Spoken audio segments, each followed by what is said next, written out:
പ്രിയ സ്നേഹിതരെ, നമ്മുടെയൊക്കെ വീടുകളിൽ നാം വളർത്തുന്ന മൃഗങ്ങള്, പക്ഷികളെയൊക്കെ ഒന്ന് എടുത്തു നോക്കിയാൽ പട്ടിയും പൂച്ചയും അതുപോലെ തത്തയും മൈനയും പ്രാവും ഇങ്ങനെയൊക്കെ ഉള്ളത് നമ്മുടെ വീടുകളിൽ നമ്മോടൊപ്പം സഹവാസം ചെയ്യുന്നതിന് പ്രധാന കാരണം അവ നമുക്ക് ഉപദ്രവകാരികളല്ല. അതായത് അവ നമ്മെ അനുസരിക്കുന്നു, നാം പറയുന്നത് പോലെ അത് ചെയ്യുന്നു എന്നുള്ളത് കൊണ്ടാണ്.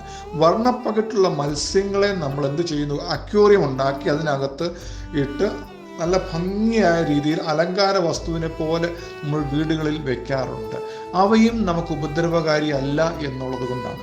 വന്യജീവികളാണെങ്കിലോ അവ ഏത് സമയത്ത് നമ്മളെ ആക്രമിക്കും, നമുക്കതിനെ മെരുക്കുവാൻ കഴിയുകയില്ല എന്നുള്ളത് കൊണ്ട് വീടുകളിൽ നമ്മോടൊപ്പം സഹവാസം ചെയ്യാൻ അനുവദിക്കുന്നില്ല. എന്നാൽ സർക്കസ് കൂടാരങ്ങളിൽ നോക്കിയാൽ ചില മൃഗങ്ങൾ, സിംഹം, പുലി, കരടി എന്നിവയൊക്കെ മനുഷ്യർക്ക് മെരുങ്ങുന്നു എന്ന് നമുക്ക് തോന്നിയേക്കാം. എന്നാൽ പലപ്പോഴും ആ വന്യജീവികളെ വളരെ ഉപദ്രവിച്ചും ഭയപ്പെടുത്തിയും ഭീഷണിപ്പെടുത്തിയുമാണ് മെരുക്കുന്നത്.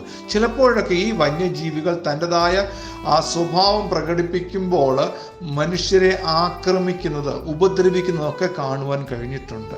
ഇവയൊക്കെ സൂചിപ്പിക്കുന്നത് മനുഷ്യൻ പ്രകൃതിയുമായി ഇണങ്ങി ജീവിക്കുവാൻ ഉള്ളവയാണ്. മൃഗങ്ങളെ ഉപദ്രവിക്കുക, മറ്റ് പക്ഷികളെയോ മറ്റ് ജീവികളെയോ നശിപ്പിച്ചുകൊണ്ടല്ല ഭൂമിയിൽ മനുഷ്യൻ ജീവിക്കേണ്ടത്. കാരണം ദൈവം മനുഷ്യനെ സൃഷ്ടിച്ചപ്പോൾ മനുഷ്യർക്ക് ഇവയെല്ലാം വേണ്ടിയതാണ്. മനുഷ്യർക്ക് ജീവിക്കുവാൻ പ്രകൃതിയിൽ സസ്യങ്ങളും മൃഗങ്ങളും പക്ഷികളും മത്സ്യങ്ങളും എല്ലാം ആവശ്യമാണ് എന്ന് കണ്ട് ദൈവം ഇവയൊക്കെ ഉണ്ടാക്കിയതിന് ശേഷമാണ് മനുഷ്യനെ സൃഷ്ടിച്ചത്. ഇനി നമ്മൾ ഈ പ്രകൃതിയിലുള്ള ജീവികളെ സ്നേഹിക്കുക മാത്രമല്ല, നമ്മുടെ ചുറ്റുപാടുമുള്ളവരെയും നാം സ്നേഹിക്കാൻ കടംപെട്ടവരാണ്. ബൈബിളിലൊരു വാക്യം ഇങ്ങനെയാണ്: നിങ്ങൾ കാണുന്ന സഹോദരനെ സ്നേഹിക്കുന്നില്ല എങ്കിൽ കാണാത്ത ദൈവത്തെ എങ്ങനെ സ്നേഹിക്കും? അതുപോലെ നിങ്ങൾ ദൈവത്തെ സ്നേഹിക്കുന്നു എന്ന് പറയുകയും സഹോദരനെ ദ്വേഷിക്കുകയും ചെയ്യുന്നുവെങ്കിൽ നിങ്ങൾ കള്ളൻ ആകുന്നു എന്നും വേദപുസ്തകം വളരെ വ്യക്തമായി പറയുന്നു. എന്നാൽ ഇതൊക്കെ മനസ്സിലാക്കിയ നമ്മൾ ഓരോരുത്തരും നമ്മുടെ സ്വഭാവത്തെ, നമ്മുടെ ഇടപാടുകളെ മറ്റു മനുഷ്യരുമായി, നമ്മുടെ സഹജീവികളുമായി നമുക്കുള്ള മനോഭാവത്തെയൊക്കെ പരിശോധിക്കേണ്ടത് വളരെ ആവശ്യമാണ്. ഒരു വ്യക്തി വീണത് കണ്ടാൽ അവൻ വീണത് കൊണ്ട് എനിക്കെന്ത് കാര്യം, ഞാൻ വീണില്ലല്ലോ, എനിക്ക് എൻ്റെ കാര്യം നോക്കി മുൻപോട്ട് പോകാം എന്ന് ചിന്തിക്കുന്ന ഒരു വ്യക്തി ഉണ്ടെങ്കിൽ ഇന്ന് പകൽക്കാലം ഞാൻ പറയട്ടെ, നമ്മുടെ ഒരു കടപ്പാടാണ് നമ്മുടെ ഒരു സഹോദരൻ, നമ്മുടെ സമൂഹത്തിലുള്ള ഒരു വ്യക്തി വീഴുന്നത് കണ്ടാൽ, ബലഹീനമാകുന്നത് കണ്ടാൽ അവനെ ഒന്ന് താങ്ങുക, അവനെ ഒന്ന് പിടിച്ചെഴുന്നേൽപ്പിക്കുക, നമ്മളാൽ ആവുന്നത് ചെയ്തു കൊടുക്കുക. ഇതൊക്കെ മനുഷ്യരിൽ നിന്ന് ദൈവം പ്രതീക്ഷിക്കുന്ന ഒന്നാണ്. കാരണം മനുഷ്യൻ ഭൂമിയിൽ പെരുകി, ഭൂമിയിൽ നിറഞ്ഞ് ഇതിനെ അടക്കി വാഴുവീൻ, തൻ്റെ നിയന്ത്രണത്തിലാക്കുവീൻ എന്ന് ദൈവം കൽപ്പിച്ചതിന് കാരണം മനുഷ്യന് ഈ ഭൂമിയിൽ മറ്റെല്ലാ ജീവികളെക്കാളും നിയന്ത്രിപ്പാനുള്ള കഴിവ് ദൈവം കൊടുത്തിട്ടുള്ളത് കൊണ്ടാണ്. ഇതേപോലെ തന്നെ ദൈവവും മനുഷ്യരെയും പ്രകൃതിയെയും ഭൂമിയെയും എല്ലാം നിയന്ത്രിപ്പാൻ കഴിയുന്നവയാണ്.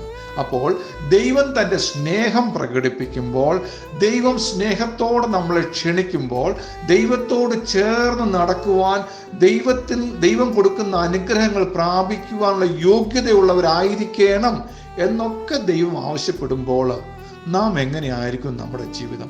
നമ്മുടെ സഹജീവികളുമായി നമ്മുടെ ഇടപാട്, പെരുമാറ്റം എങ്ങനെ ഇരിക്കുന്നു?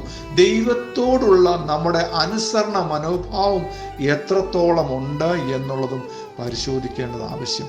ദൈവത്തെ വിട്ട് അകന്നുപോയി, ദൈവത്തെ വേണ്ട, ദൈവത്തിൻ്റെ നിയന്ത്രണം വേണ്ട എന്ന് പറയുന്ന വ്യക്തികൾക്ക് എങ്ങനെയാണ് ദൈവത്തിൻ്റെ അനുഗ്രഹം കരസ്ഥമാക്കാൻ കഴിയുക?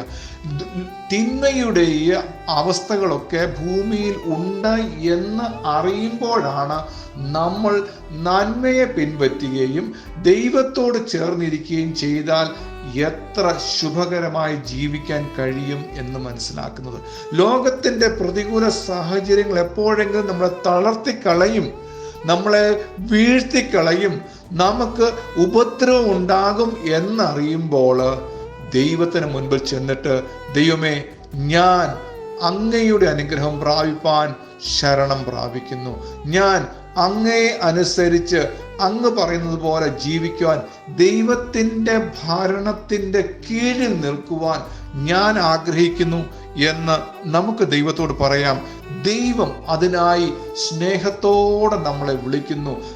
വളരെ ആഗ്രഹത്തോടെ ദൈവം നോക്കിക്കൊണ്ടിരിക്കുക. ആര് ദൈവത്തിൻ്റെ അടുക്കലേക്ക് ചെല്ലും? ആര് ദൈവത്തെ അനുസരിക്കും? അങ്ങനെ സ്നേഹമുള്ള ദൈവത്തെക്കുറിച്ച് വരും ദിവസങ്ങൾ പിന്നെയും പഠിക്കുവാൻ ദൈവം നമ്മെ സഹായിക്കട്ടെ.